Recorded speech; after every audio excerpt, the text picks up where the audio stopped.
Tattwa Shuddhi, the tantric practice of inner purification. Swami Satyasangananda.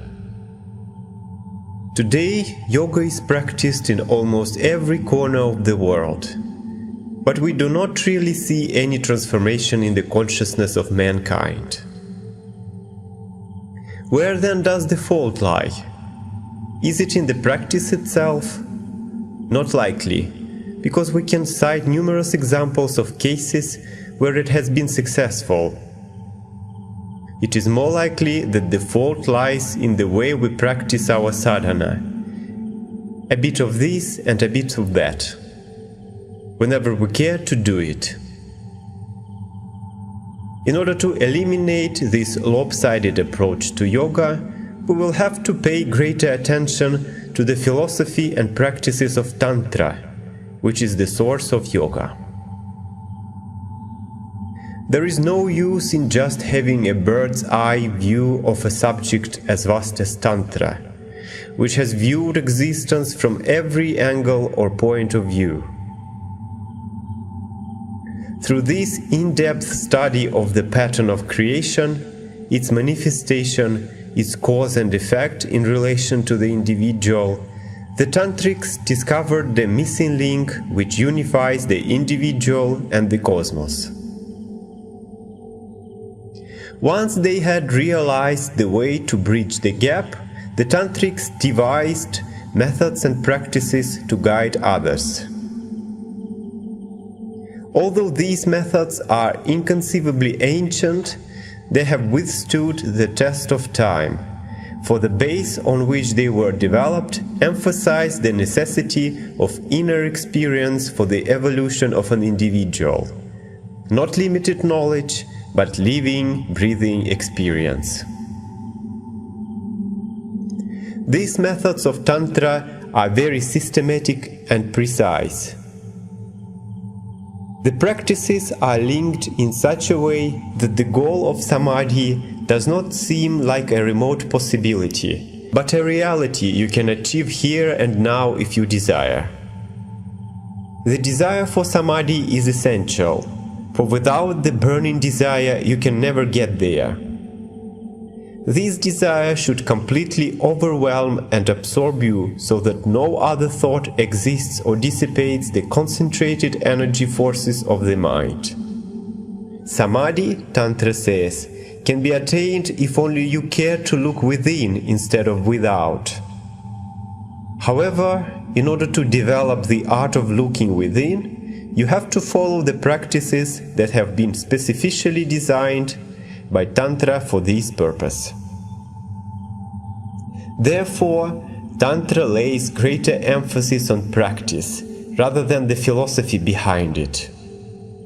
Many accomplished tantrics are not even aware of the high-sounding philosophies extolled in the various translations or commentaries on Tantra, because they are not impressed or captured by mere philosophy, but by the transformation of the consciousness through its exposure to every level of experience.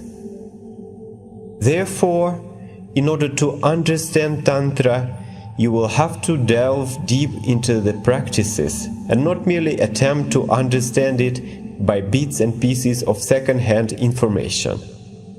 Try it for yourself and then pass judgment on Tantra.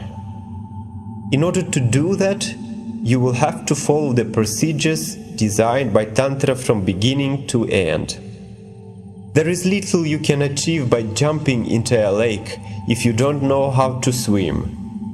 Similarly, it is advised that sadhana should not be chosen on the basis of personal desires, but on that of personal growth and evolution, so that there is no danger of drowning. For example, Vama Marga, Kundalini Yoga, and so on may sound appealing and exciting, but unless there is a strong foundation, your sadhana is sure to dissipate. Tantra terms this foundation for all sadhana as Shuddhi, or purification. However, on this point, Tantra differed from other philosophies, for what other philosophies termed as sin, Tantra termed as a necessary experience for growth. Tantra says to utilize these forces of passion, anger, jealousy, guilt, shame and hatred by uniting them with their opposites. Only then can you experience unity. If you misuse these forces by creating a separation from their opposites, then the gap grows wider and unity becomes impossible. So, Tantra speaks of purification but in a different sense. By the term purification, it implies the release of energy from matter so that the energy can unite with consciousness. In order to achieve this aim of purification, Tantra employed several methods, ranging from the gross to subtle and causal levels of purification. Tattwa Shuddhi, which is included amongst these practices, stands out due to its effectiveness of purification at not just one but all levels. It has emerged as one of the most important sadhanas which a disciple has to undergo on his journey from the outer to the inner world. Without this purificatory process, through Tattwa Shuddhi, the higher esoteric practices lead to darkness and despair. It is a very simple matter to understand. Vama Marga, Kaula Marga, Smashan Sadhana, Shama Sadhana or Kundalini Yoga require a very deep level of concentration, which is only attainable when the mind has transcended matter and vibrates at the subtle frequency of pure energy. You have to be so proficient at attaining this state that it should happen as easily as at the press of a button. Only then can you hope to overpower the inner explosions that arise as a consequence of these practices. Otherwise, you will simply remain at the level of material awareness, or else, if you transcend matter while still operating through the gross mind, the resulting experiences are likely to create a severe error in the personality.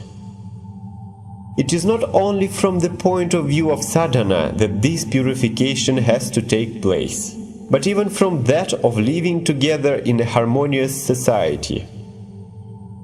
The worries of the world are assailing the human mind, and the individual cannot cope with these traumas. Today, man is at the height of mental tension due to his inability to understand the mechanics of the mind. If you ask the average person what is mind, he will tell you that it is thought. He cannot even conceive that mind could be anything other than the psychological makeup.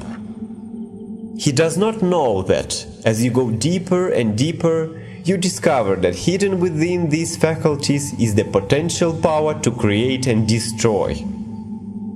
Can you ever believe that the same mind which causes so much conflict in your life can create an entire universe?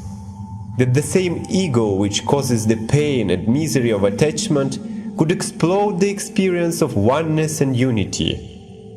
That dormant within you is the whole mystery of your life's journey from unity to diversity. That there exists in you a higher mind, which is the reflection of pure, untainted consciousness.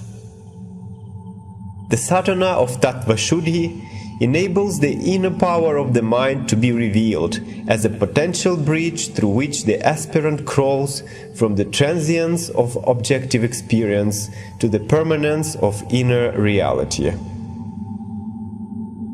Essentially, Tattwa Shuddhi is a system designed to purify the whole of man's being.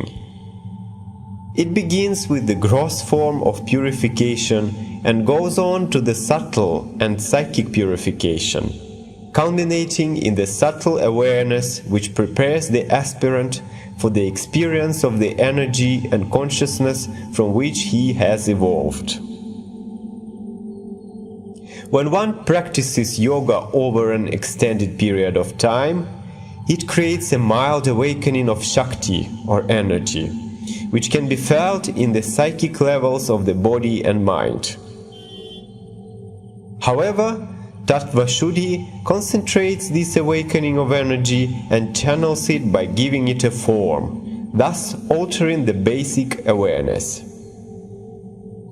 Tattwa Shuddhi plays a primary role, not just in the context of practices related to mental, psychic and spiritual development, but even in those practices where the healing and curative processes are concerned.